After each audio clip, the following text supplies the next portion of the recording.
Hello and welcome to my video on the in-depth on 75315 Imperial Light Cruiser. So in this video I'll look at this set and all the details and some other things about the set. If you do enjoy the video, please subscribe because I'll be doing more of these in the future.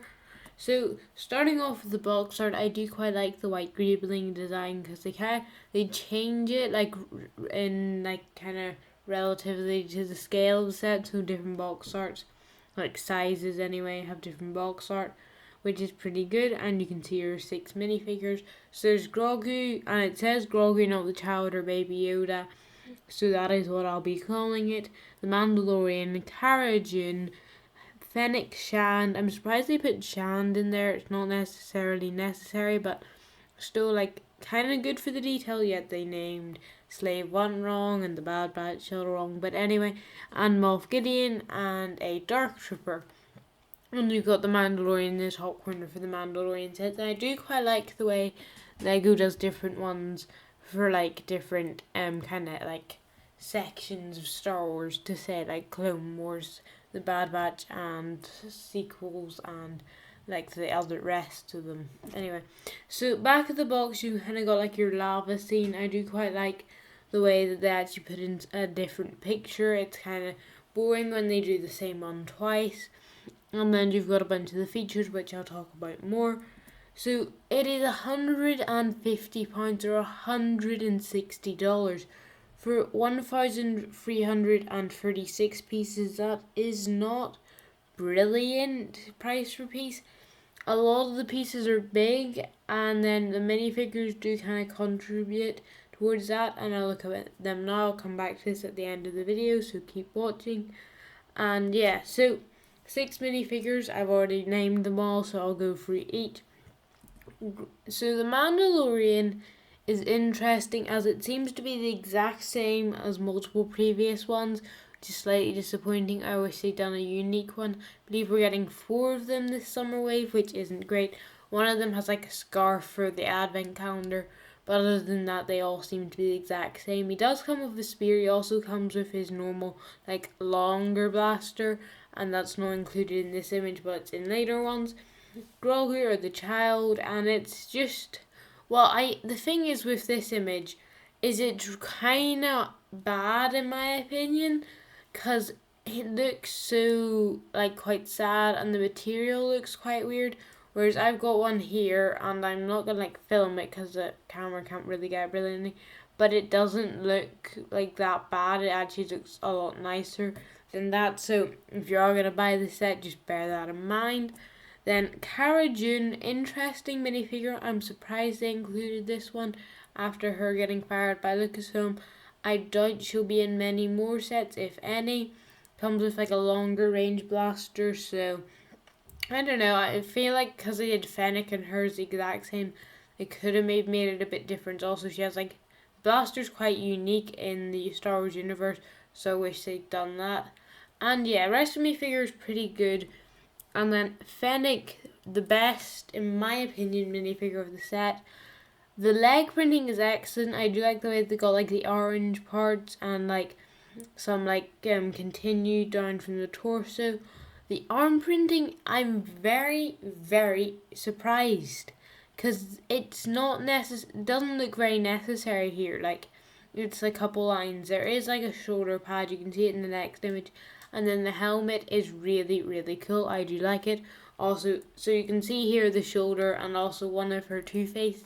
They included 2 faces but no hairpiece. That seems kind of weird to me. I wish they'd included one. That would have made the minifigure much more complete. Anyway, compare it to like Fennec, you can kind of see her there. It is pretty accurate. Like, can't really see any mistakes, and so that is why this is like my favorite minifigure.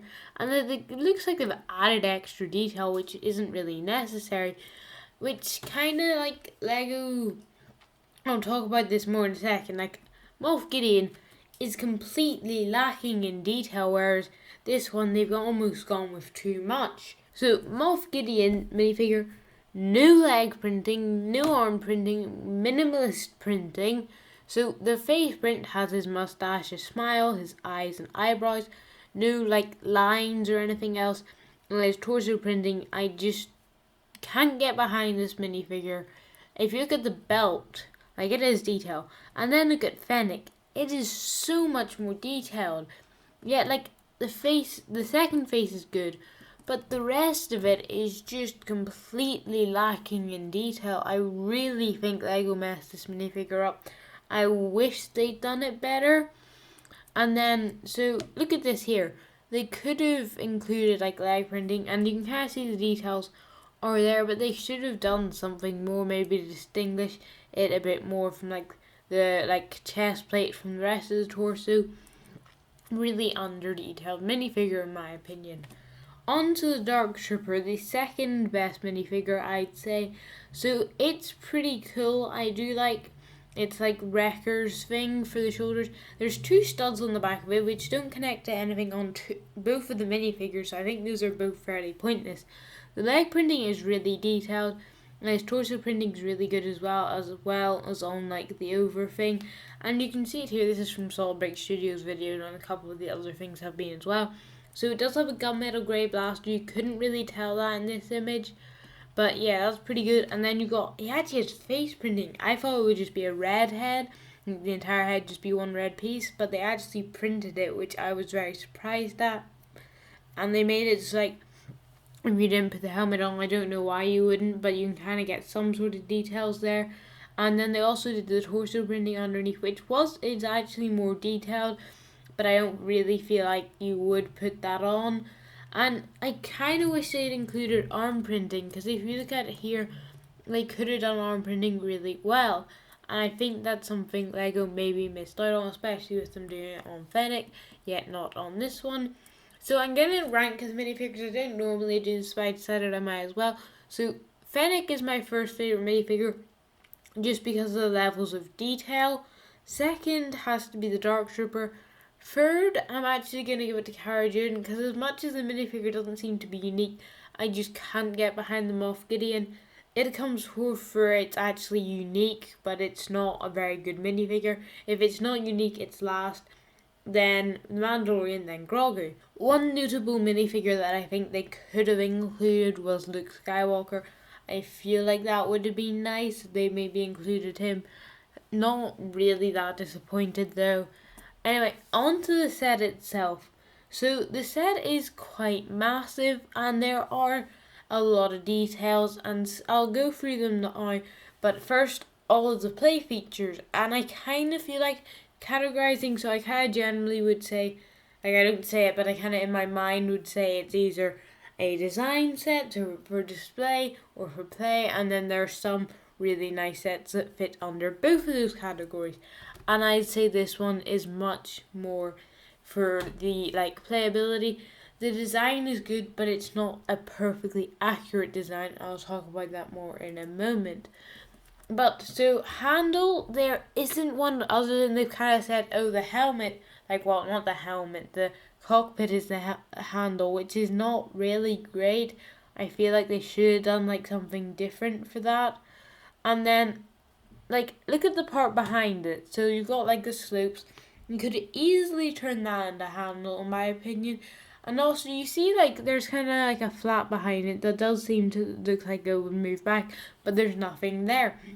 I feel like they could have included like a wee pilot seat or like a gunner seat.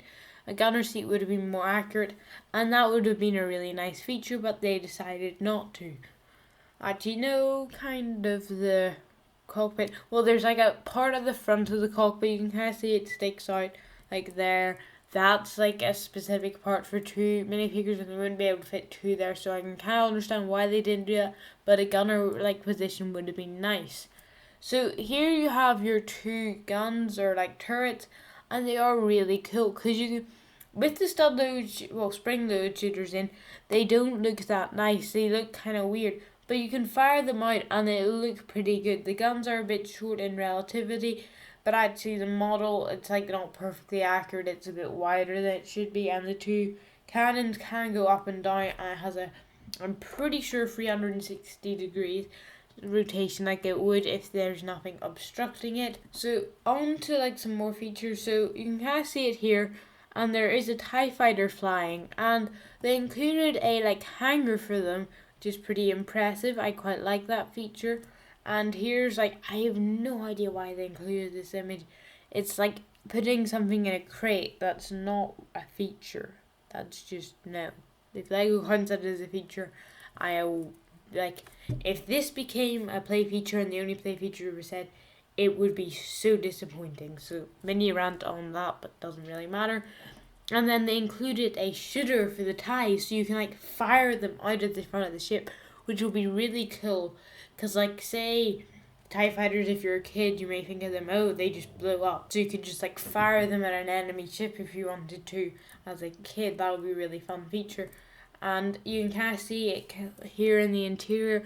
And if you look at this video, you can actually see it fires decently far, which is pretty impressive. And then, so onto the interior, there's a table which I'll talk about more, but it's really nice. You've got a bunch of panels which are all really impressive, a couple crates, and like a lot of things that you'd expect to be there, but there are, I wish there had been a bit bigger interior, because if you fit all the minifigures in there, it would be tight. I kind of feel like there's hard space, but you can kind of see here 2 minifigures dueling, and that's taking up half the interior. And there's 6 minifigures, so kind of weird. But also you can see the table here, which is pretty cool. But you can kind of see it at the back. I really, really wish they had added an escape pod. It would look so cool. Design-wise, I think it's pretty nice. The front of the ship's really good, and also you can kind of see these blue dots there. And Lego probably didn't do this on purpose, but those are accurate because there are a bunch of blue lights down there. The turrets on the side don't exist. That's just, in the actual ship, they're not there. Lego added them on. And the side is nicely with all the greebling. It's not like very random and looks quite well set. And also at the back of the ship they added on greebling, but there's nothing there actually. Like if you look at an image of the set, there's nothing there. And then you can kind of see the sides. There's like those circle bits which are nice. I like the way they got like the cheese slopes facing inwards. And I think it's like that middle part is pretty good. And my main criticism is there's a bit too much dark grey in my opinion on the top of the ship. I'm quite, as much as it kind of breaks it up, I don't think it's necessarily necessary. And right, see it here, you can kind of see it flying about. And I think the one thing is, as a kid, it'll take a couple, if you lift it up with one hand using the turret, and then you kind of spinning around the turrets, it's kind of, I feel like they should have made a better handle or something else to grip it, because that's the only place I think you'd be comfortable gripping it with is that part, and it just doesn't look great. And you can kind of see here, escape pods would have been brilliant and very, very easy. You can see like one of the engines taken apart there, and you can kind of see how easily they could have done that, and they're not properly attached. So like, if I was gonna get this set, I would have shown a mod, but I'm not planning on. But you can kind of see they could have really easily done that, and that would have been such a nice feature for kids. They've done that on like a Republic shuttle or something, and I feel like a kid would love that, because you can just go like, oh, the ship's exploding, and you can like get out, blow off the engines, but they're escape pods, kind of fun wee thing. And they could have, like, that could have been nice. They also, I feel like you could really easily do that. If you get the set, you should probably do that. Just something, in my opinion, you could do. And yeah, see kids playing with it here, and then the set they done. The bottom of it is completely flat, which isn't accurate. It does go out quite far on the bottom, but it does mean you can set it down, and it does look quite nice. It's just the perfect flat, nothing's off the ground, and I kind of like that, but also it lacks the accuracy, and that's maybe somewhere they could have put in a few more pieces as well as the escape pod. And so this is like the hangar bay on the side of the ship. So your ties go in there, and you can also see like the ties are really simple. And I do really like the TIE fighter. It's got a printed piece normally, you just have a white stud, because this is the previous like thing. And this is kind of my other problem with the set. It's very off scale, but including the TIE fighters kind of entirely proves that. Like this one for this set, and that's very micro. And then this one's even more micro. It's like the equivalent of an advent calendar. And I feel like they should have included Imperial Shadow just for the scene. Like, this one's from the same advent calendar, would have been a really nice scene to make. But anyway, like, set accuracy. See this image and this image. So this is his actual ship, but it's not a brilliant image. But there are no turrets, absolutely none. And this is like kind of the image I'll be using as kind of reference, but most of the things are quite accurate to it. But this one is much better. But you can kind of see here, like, some of the things are accurate to it. And I do think, like, there should be a bit of a longer midsection leading back. I think the set's a bit, like, kind of scrumpled up in a way, like, pressed down. So, like, if they'd pointed at the ground and just pressed down at the top of it. And the cannons, you can kind of see what I mean about them being disaccurate. They are wider, so I think there are two classes of light cruiser, and that is slightly confusing to kind of get accurate. And you can see, like, the blue lights there, which I mentioned in, like, for the studs.